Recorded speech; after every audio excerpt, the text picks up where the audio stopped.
मैं डॉक्टर अंजू अग्रवाल पुनः मैथिली शरण गुप्त की व्याख्या करने के लिए आपके समक्ष उपस्थित हूँ। यशोधरा से अवतरित है ये पद्यांश, उसी को हम आगे बढ़ा रहे हैं। मैं अबला पर वे तो विश्रुति वीरवली थे मेरे, मैं इंद्रिया शक्ति पर वे कब थे विषयों के चेरे।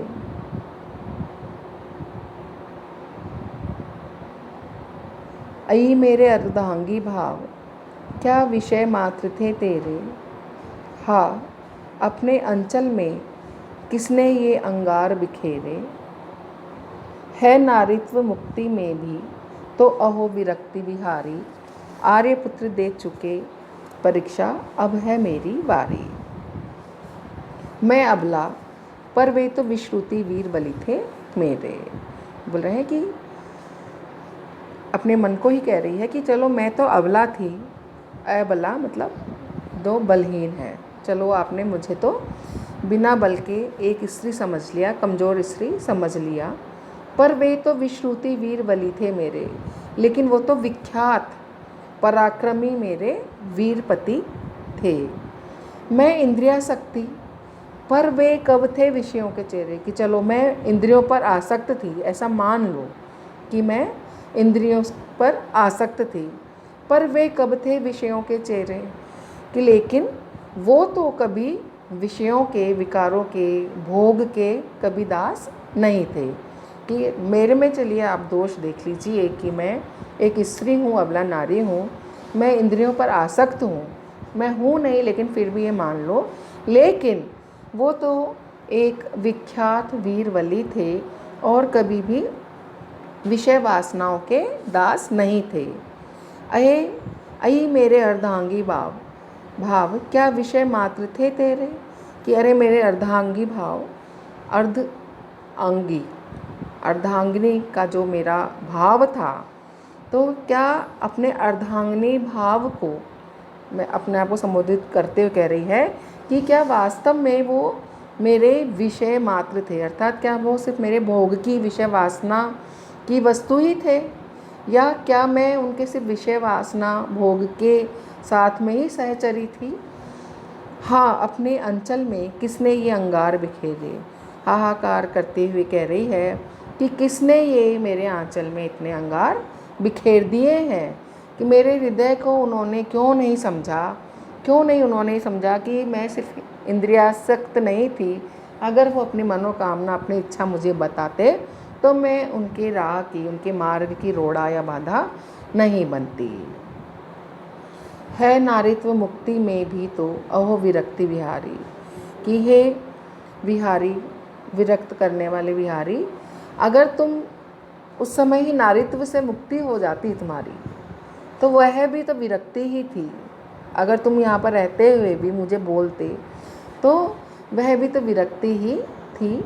आर्यपुत्र दे चुके परीक्षा अब है मेरी मारी, कि तुम संसार में रहते हुए भी, विहार करते हुए भी विरक्त हो सकते थे, लेकिन तुमने मुझे पहचाना ही नहीं। हे आर्यपुत्र, तुम तो अपनी परीक्षा दे चुके हो, अब ये परीक्षा देने की मेरी बारी है। अब मेरी भी ये परीक्षा ही है कि तुम चले गए हो, तो ऐसे में मुझे भी वैराग्य धारण करके ही इस संसार में रहना है। संसार में रहते हुए भी मैं एक पुरुष की कामना नहीं कर सकती, ये परीक्षा मुझे देनी है, तो यह मेरी भी परीक्षा है और अभी मेरी बारी है इस परीक्षा में खरे उतरने की। सिद्धि मार्ग की बाधा नारी, फिर उसकी क्या गति है, पर उनसे पूछूं क्या जिनको मुझसे आज विरति है। अर्ध विश्व में व्याप्त शुभाशुभ मेरी भी कुछ मति है, मैं भी नहीं अनाथ जगत में, मेरा भी प्रभुपति है।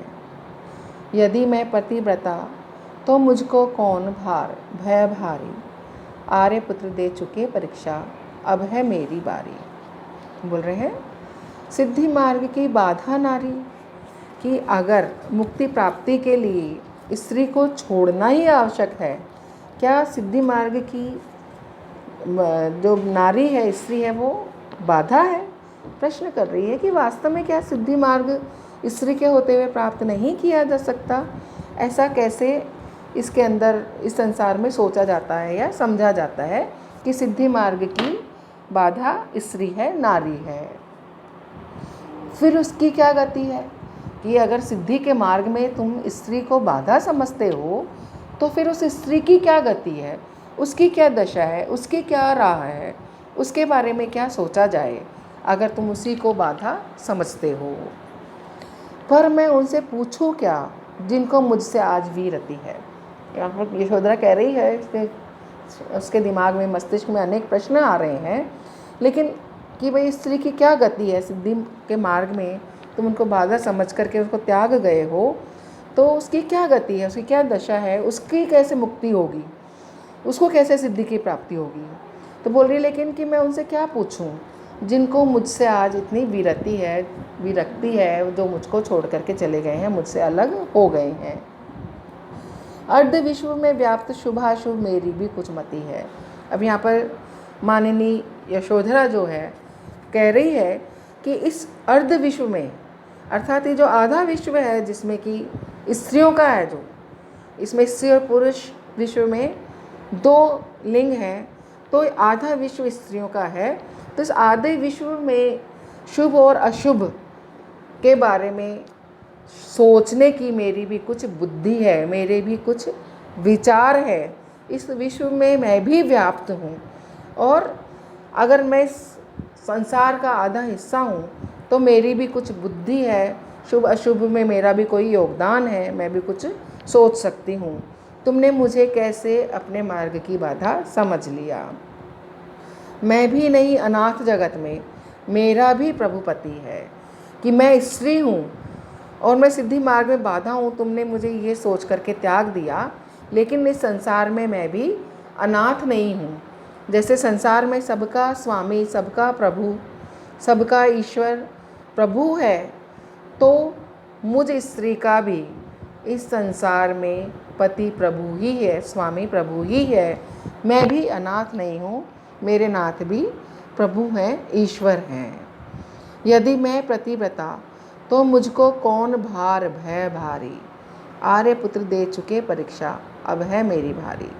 यशोधरा कह रही है कि यदि मैं वास्तव में पतिव्रता हूँ तो मुझे किसी भी चीज़ का कोई भार नहीं है, चाहे वो घर हो, परिवार हो, राज परिवार हो, मेरा पुत्र हो, मैं सबके भार को सहन कर सकती हूँ। अपनी पतिव्रत की अपना जो आदर्श है, उच्च आदर्श, उसको धारण करते हुए मैं सारे भार को ग्रहण कर सकती हूँ। मुझे कोई भी भय भारी नहीं है, किसी भी प्रकार का कोई भी भय जो है मेरे लिए भारी नहीं है। सभी प्रकार के विचारों को, घर परिवार को, पुत्र को मैं अपने आप पतिव्रत धारण करते हुए अपनी जिम्मेदारियों का निर्वाह कर सकती हूँ।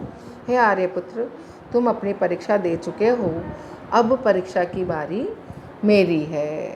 तो यहाँ पर यशोधरा जो है, उसके जीवन में जो भी द्वंद्वात्मकता है, प्रेम है, अनुराग है, कर्तव्य है, ग्लानि भी आती है, साधना भी आती है, इन सभी भावों का सामंजस्य मैथिली शरण गुप्त ने यशोधरा में दिखाया है।